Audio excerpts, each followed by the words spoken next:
어느 날 바벨론이란 국가의 왕이 유다 왕 히스기야에게 사신과 예물을 보내 문안했습니다.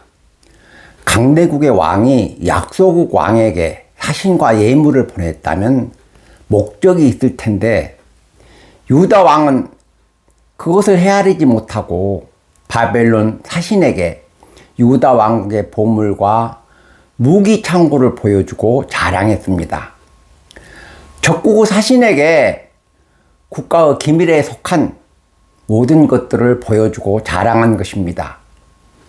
유다 왕 히스기야가 얼마나 지혜가 부족한 통치자입니까?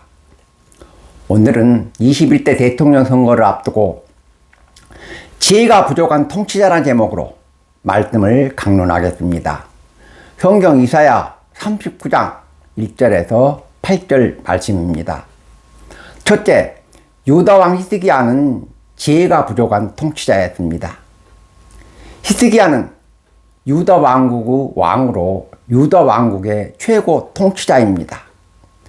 통치자는 국가를 관리하고 경영하기 때문에 상황을 판단하는 안목과 지혜를 가져야 하며 미래를 준비하는 능력을 갖춰야 합니다. 왕은 한 나라의 최고 통치자로 국가를 보유하고 백성이 평화와 번영을 누리며 살아갈 수 있도록 국가를 경영하고 이끌어갈 책임과 의무가 있습니다. 그러나 유다 왕 히스기야는 지혜가 너무 부족했습니다. 히스기야는 바벨론 왕의 정치적 의도를 꿰뚫어 보지 못했습니다. 그 당시에 바벨론은 아수르 제국의 속국이었는데 종주국인 아수르의 국력이 약해지자 독립을 계획하고 은밀하게 아수르와 전쟁을 준비했습니다. 바벨론 왕은 아수르와 전쟁을 앞두고 주변의 국가들과 화친을 추진했습니다. 바벨론이 종주국인 아수르와 전쟁을 할 때 주변의 국가들이 아수르의 편에 서지 않도록 사전에 준비를 하고 정지 작업을 한 것입니다. 바벨론 왕이 유다 왕국 왕에게 사자와 예물을 보낸 것도 그런 계산이 깔려 있습니다. 그러나 유다 왕 히스기야는 바벨론 왕이 자기에게 호의를 가지고 있는 것으로 착각하고 국가의 무기고와 왕국의 보물 창고까지 보여주고 자랑을 한 것입니다. 유다 왕 히스기야가 얼마나 어리석고 얼마나 지혜가 부족한 통치자입니까? 매사에 의심의 눈초리로 보고 순수한 호의까지 의심하는 것은 안 되지만 상대가 분에 넘치는 친절과 호의를 베푼다면 일단 의심을 해봐야 합니다. 바벨론은 군사력이나 국력이나 인구수에서 이스라엘과는 비교할 수 없는 큰 나라입니다. 그런 강대국에서 사신을 보내오고 예물이 왔다면 목적이 있지 않겠습니까? 그러나 히스기야는 바벨론 왕에게 사신과 예물을 받았다고 자랑하고 우쭐댄 것입니다. 지도자를 잘못 세우면 나라가 망합니다. 대한민국 20대 대통령 윤석열이가 그 증인입니다. 그리스도인은 지혜로운 사람이 돼야 되고 지혜로운 사람을 나라의 통치자와 대통령으로 세워야 한다는 것을 기억하시기 바랍니다. 둘째, 히스기야는 하나님의 사랑과 은혜는 자랑하지 않고 세상의 영화만 자랑했습니다. 이사야 39장 2절에 히스기야가 사자들로 말미암아 기뻐하여 그들에게 보물 창고와 은금과 무기고에 있는 것을 다 보여주었다 말씀하고 있습니다. 히스기야가 적국의 사신에게 무기고와 은금과 보물 창고를 보여주고 자랑했다는 뜻입니다. 히스기야는 자신의 병을 고쳐주시고 자신의 생명을 15년이나 연장해 주신 하나님의 사랑과 은혜는 한마디도 말하지 않고 보물과 무기고와 세상의 영화만 자랑한 것입니다.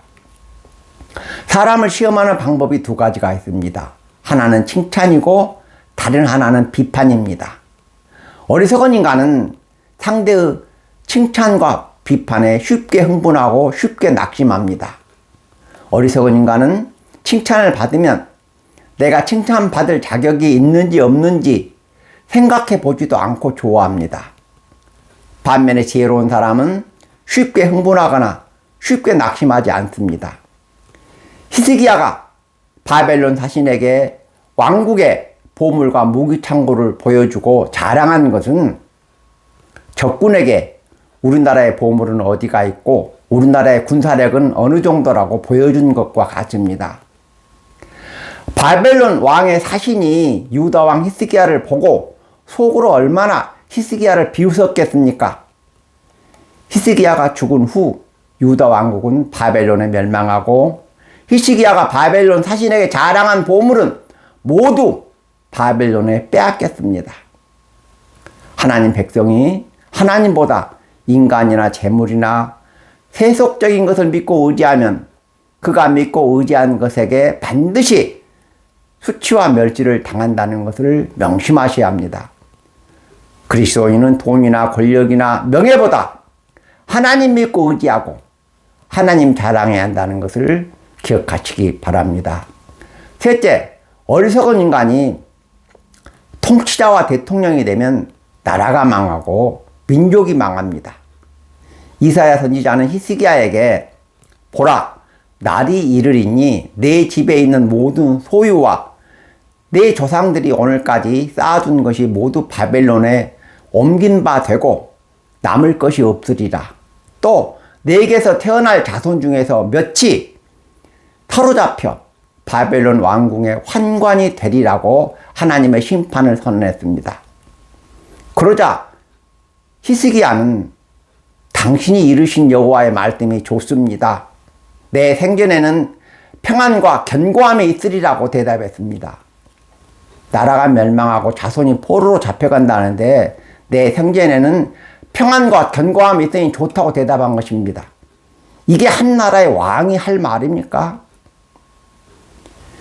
지도자가 이래서 유다 왕국이 멸망한 것입니다.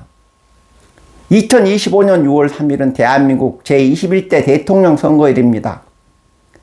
대통령은 종교 단체의 지도자나 특정 집단의 이익을 대변하는 사람이 아닙니다.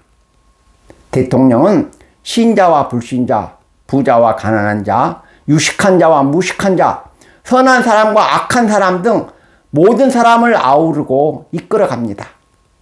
그러므로 대통령은 서로 상충되는 이해를 조종하는 탁월한 능력과 통치력을 가져야 합니다. 그리고 대통령은 세상의 흐름과 미래를 내다보는 안목을 가져야 합니다. 대통령을 지혜로운 사람으로 뽑지 않으면 우리나라와 우리 민족의 미래는 없습니다. 나라와 민족이 잘못된 길로 가기 때문입니다. 이처럼 대통령 선거는 사활적으로 중요합니다. 세계 어느 나라나 보수 정권에서 안보와 국방을 강화하고 진보 정권은 주로 평화와 개혁을 주장합니다. 그러나 우리나라는 반대로 진보 정권에서 국방이 강화되고 방위 산업이 발전했습니다. 보수 정권은 미국의 요구를 맹목적으로 따랐지만 진보 정권은 러시아의 첨단 무기 기술을 이전받아 방위 산업을 발전시키고 자주국방의 꿈을 이뤄낸 것입니다. 그럼에도 20대 대통령 선거에서 진보 정권이 패한 것은 민주당이 국민의 정서에 반한 차별금지법, 동성애법, 학생 인권조례와 같은 악법을 추진했기 때문입니다. 국민이 민주당의 악법을 심판한 것입니다. 대한민국 교회와 목사와 그리스도인은 민족과 역사와 하나님 앞에 죄인이 되면 안 됩니다. 21세기 최첨단 과학시대에 무당과 주술가의 조언을 받고 헌법과 자유민주주의를 무시하고 계엄을 일으킨 자들을 어떻게 지지할 수 있습니까? 하나님이 두렵지도 않습니까? 헌법은 국가와 사회의 안전망으로 만들어졌기 때문에 대통령이나 어떤 사람도 헌법 위에 군림할 수 없습니다. 저는 새벽마다 계엄을 일으킨 윤석열과 우상 숭배자 윤석열을 지지하는 자들을 심판해달라고 기도하고 있습니다. 어리석은 인간을 대통령으로 뽑으면 나라와 민족이 멸망합니다. 신앙의 양심과 훗날 여러분의 자손에게 부끄럽지 않도록 나라와 민족과 우리 후손을 위해 지혜로운 통치자를 잘 뽑으시기를 주님의 이름으로 축원합니다. 아멘.